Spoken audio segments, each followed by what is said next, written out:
I play solo euphonium for Unite. I started playing at Elland Training Band after my mum met Sam Harrison at work, and I went on to trombone there and moved up through the youth band and the senior band and then onto other adult bands in the area. When I was 16, I went on to second baritone at Milrow Band, and I stayed there until I went to university in Derby. In the Midlands, I was there for about 8 years, so I played for a number of different bands. I played for Enderby and Newstead. I did a bit of a stint on tenor horn at one stage, and then I ended up on solo baritone at Foresters, where I met John Davies because he was conducting. When I decided to move back up to Yorkshire, I spent a bit of time not knowing whether I wanted to go straight back into a band, but I helped out Unite at a number of jobs and really got to know them and make really good friends with people.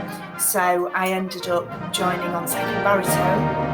Very quickly, they twisted my arm, and now I'm on solo euphonium. It's a new challenge for me, and I'm really having to work much harder than I have done in a long time, but it's really rewarding, and I'm so proud to be part of this team.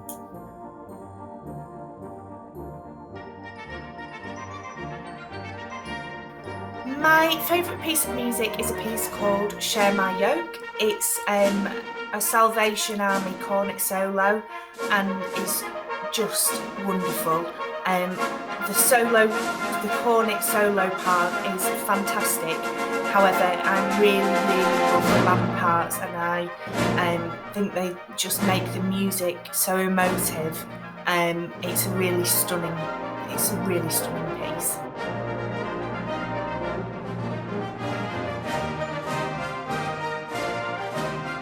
So for me, venues are more about kind of the atmosphere and the way that you feel when you're playing.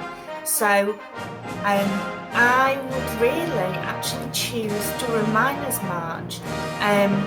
It's such a fantastic feeling being with your friends, being able to play music that's a bit easier so you don't have to concentrate as much and you're just enjoying it and making that sound, but you're making the crowd excited and singing along, and there's just all those people there enjoying it with you, and it's a really good laugh and just a nice time to remember why you're in brass banding.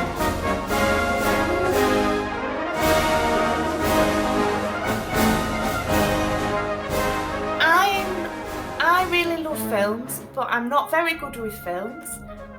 You can almost guarantee that I'll be asleep within the first 30 minutes if I'm comfortable and there's a film on, no matter how good it is. So actually on a rainy afternoon, I would probably put something like Midsummer Murders or Rosemary and Thyme or something on one of those programmes that you've watched so many times that you know what's going to happen anyway, so if you fall asleep, it's okay, it doesn't matter.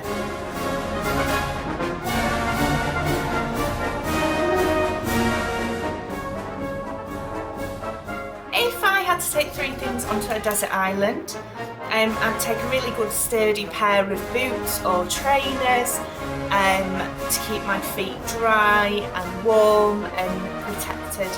I'd probably take a puzzle book for crosswords and things like that, because I'm a really good procrastinator, and if I'm struggling with something, I will just go off and do something else, so it'll take me quite a while to get through a book.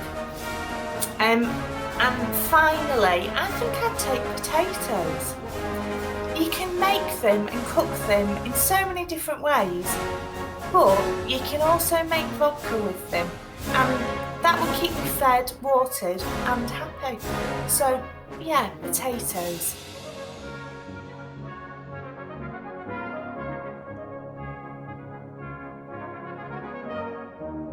If I owned a pub,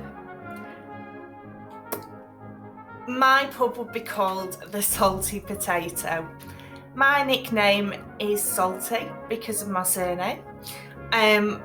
However, at one point at Foresters it was extended to Salty Potato Lady from a very obscure story after a very long day on a coach that I told about a lady coming to a pub and selling potatoes. And I think it's probably quite a good name, the Salty Potato.